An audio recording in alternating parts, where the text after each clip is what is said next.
I've been busy building a car for someone, so I haven't been able to do very many Prelude videos lately. I'm going to start doing simpler build videos to get out some more content. This Prelude's been under the car cover for about a month, so I'm going to get it out and clean it up before I start work.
This is a 91 ALB model. I got it in 2008 as a theft recovery for $300.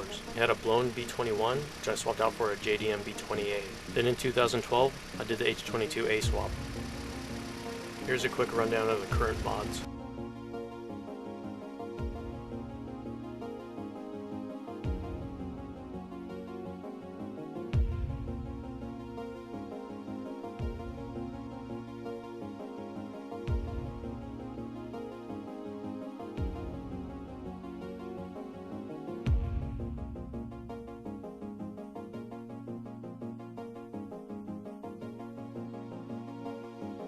If you're familiar with H22 swaps, you may have noticed mine looks a little bit different. After I did the swap, I really wasn't happy with the ground clearance, and a few years ago I went back and I redid the mounts. I cut some of the support under the hood so I could raise the engine up and push it back a few inches. To get it further back in the engine bay, I also had to cut a big chunk out of the rear subframe. As it is now, the ground clearance is pretty close to stock.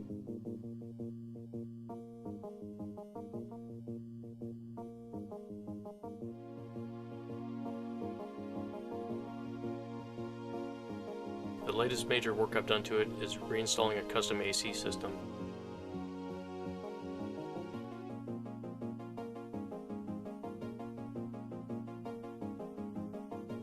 I'll have a link in the description to my build thread if you want to see everything that's been done up to this point.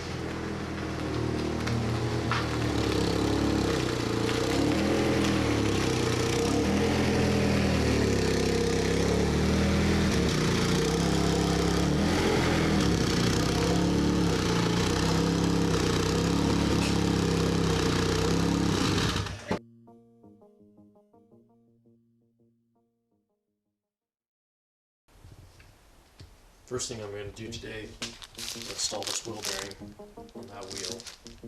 And at the same time I'm going to put in some slightly extended studs, just because I'm in there.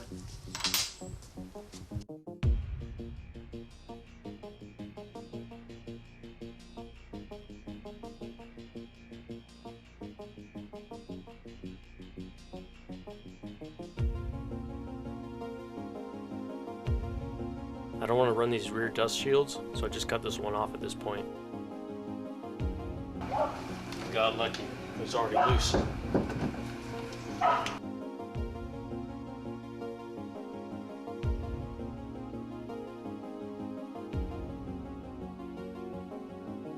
Let's see if I can get this off without damaging anything too much.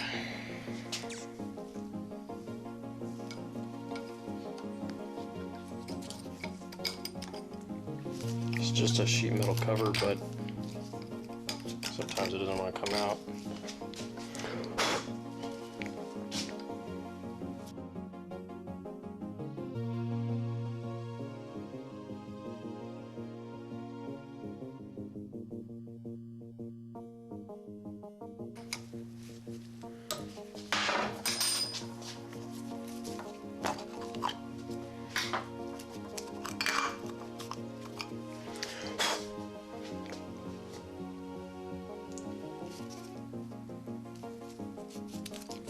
Yeah, that went about like the other side.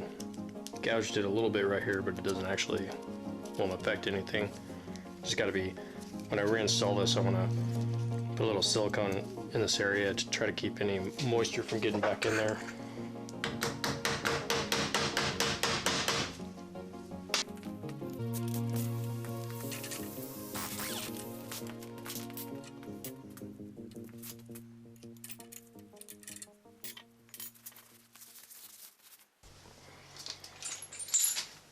I'm gonna stick this thing around here, then I'll use some blocks under the corners or the edges of it to give me enough space to push the hub all the way out.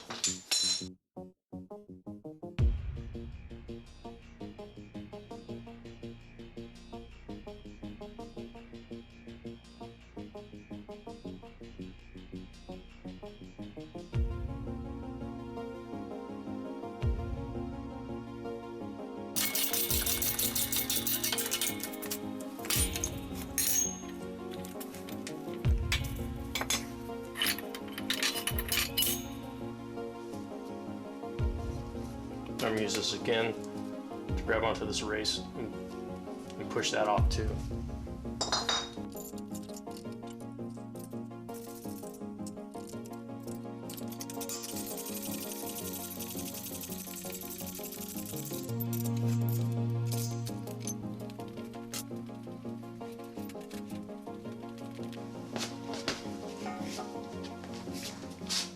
Get the bearing out, I got to pull the snap ring in here and push it out from this side.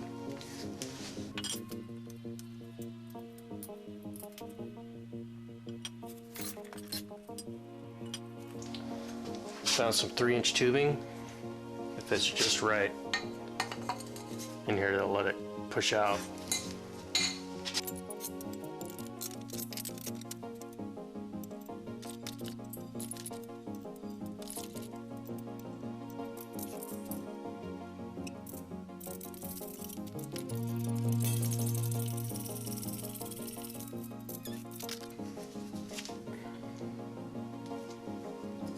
Yeah, pushing the bearing out cleaned up that little nick. To get the old studs out, it's going to support under here and they just hammer right out.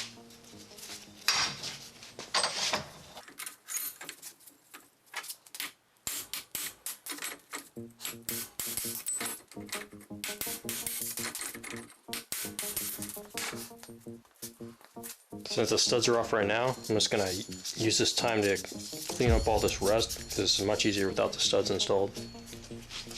And now you can see the height difference between the old and the new. Installing the new studs is the same as taking them out. Just going to hammer in from the back. I'm using some aluminum here so I don't gouge anything on the front of the hub.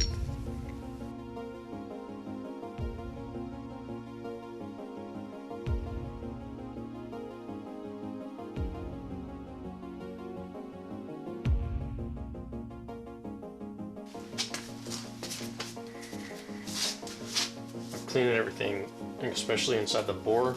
You want to make sure there's no particles of dirt or anything in there, because if there is, they could wind up on this lip in here, and when you push the bearing in, it might not fully seat. To push a new bearing in, I'm going to use the old bearing, or I'm going to use the end missing the race, because when you push it in, you got to push it in using this outer housing. If you push in on the center part, you actually damage the bearing. So, and on our rear wheel bearings, the center races are slightly above the outer housing. So if I did it like that, you can see there's a gap, and that would actually damage the bearing. So I can do it like that, where it's sitting perfectly on the outer housing.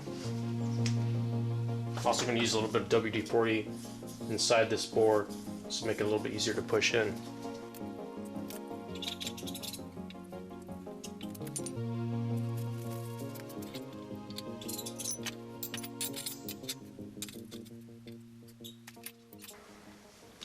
Now I've got a bunch of extra old bearings I'm just going to use to stack it even higher.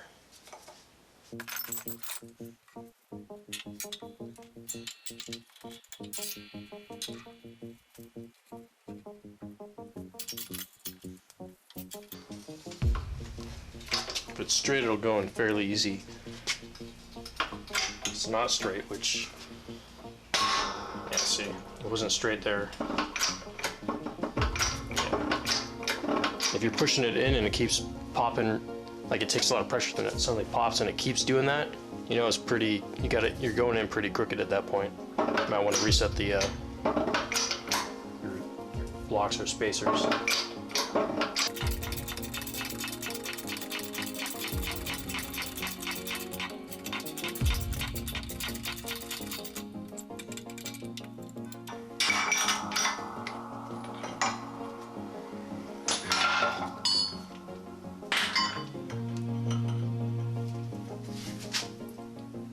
Check around the outside, make sure it looks like it's fully seated in the bore.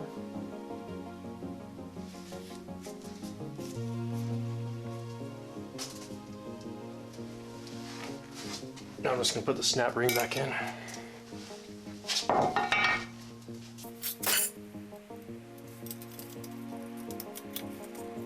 When you push the hub through the races, instead of supporting the outer part, you got to support the race, this race right here. Otherwise you'll damage the bearing again. So what I'm going to do is I'm going to find a socket that'll fit all the way, fit over this basically. I don't know, it should be good enough to ride on this race. Alright, I found a 36mm socket. Here's one of the old races. You can see that outer diameter pretty much is the same. There's enough room for the snout to go all the way in when I push it in.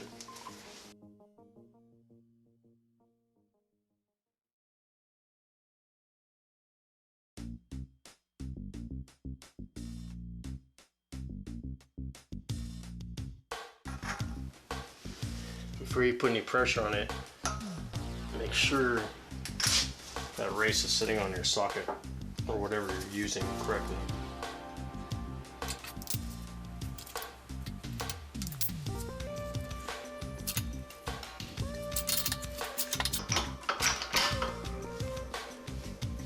It should feel smooth once you start it. These bearings are expensive, so take your time. If you fuck it up, you gotta buy a brand new bearing. And no one has them on hand, of course.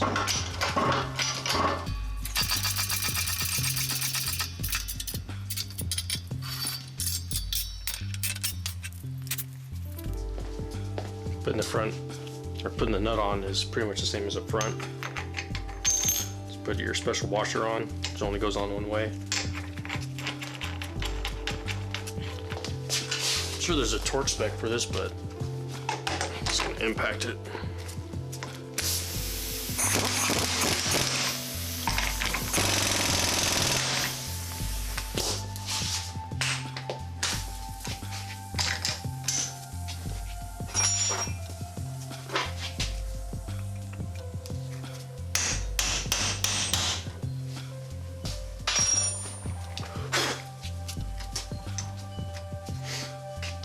On this cover, there is actually an O-ring on it. Sure, I mean, you could replace it, but I'm just gonna use, since I already got to put a bit of Honda Bond for this part, I'm just gonna put a really thin coat of Honda Bond around the whole thing and it should be fine.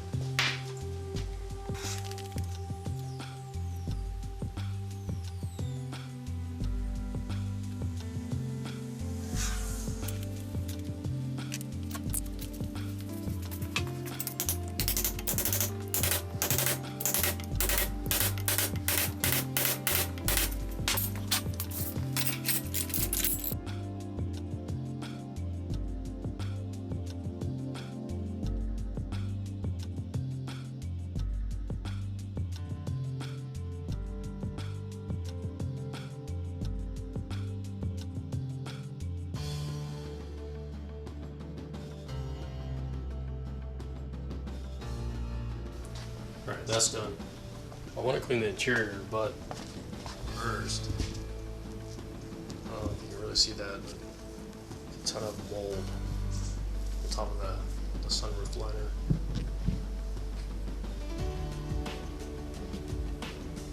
I'm going to try to get that out first.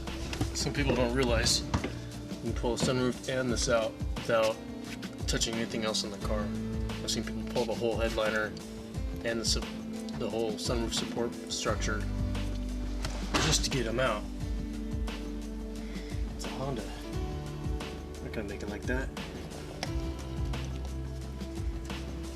Just got a little plastic cover on each side of the sunroof.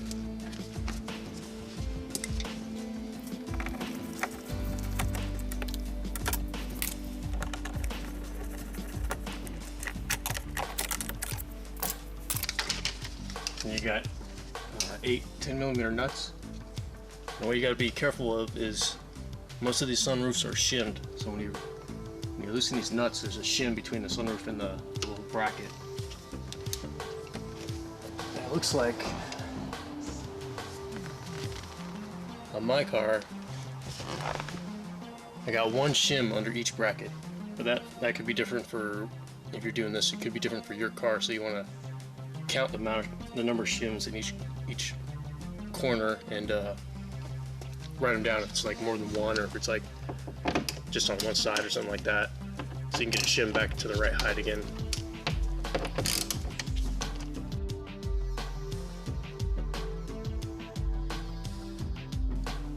There's a front shim. The rear shim's a little bit more narrow.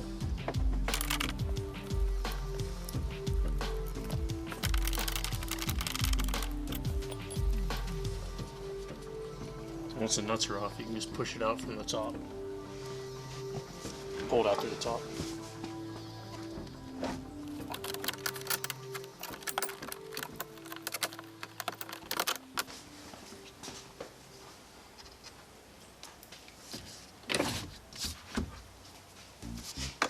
When I get the liner out of these tracks, you're going to have to bend it a lot.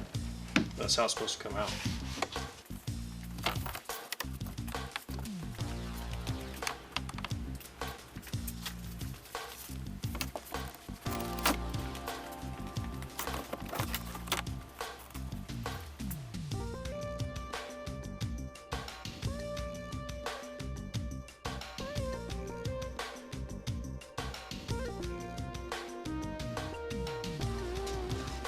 And it's not perfect, but it'll do for now.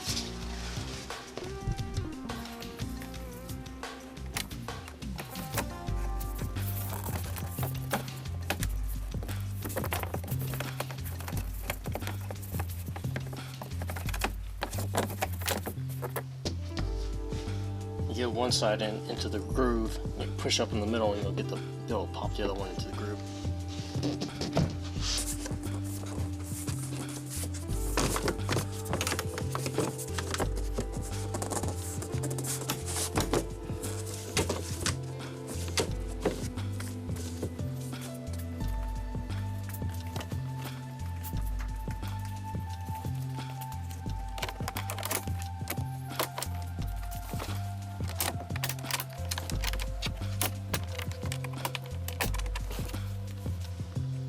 Just gonna get the nuts started, then I'll put slide the shims in, then I'll tighten them down.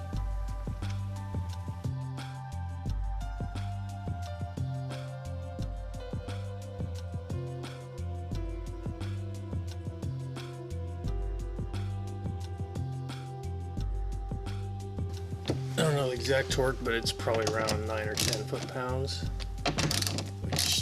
Just use your little, like a stubby ratchet, just like that. Good enough.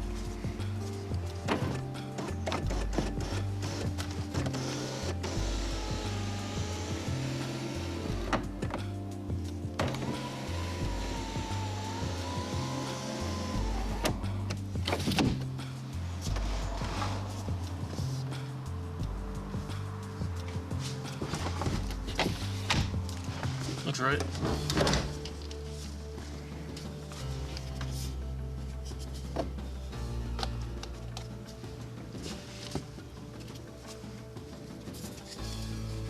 This thing's slide on with a little hook in the front, and a screw on the back to hold it in place.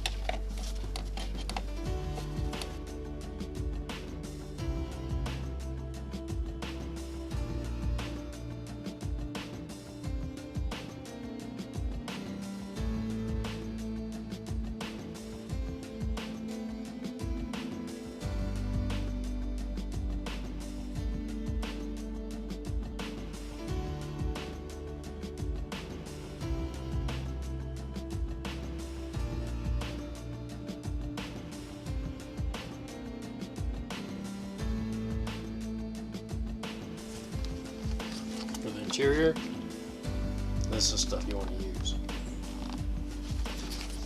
That armor all crap.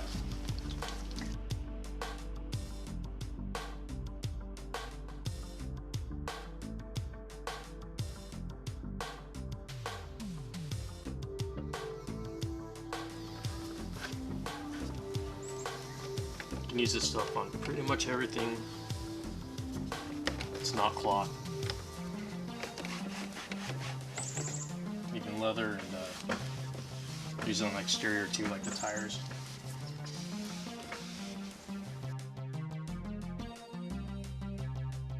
That's it for episode 1. Next time I'll probably install some ball joints and align it.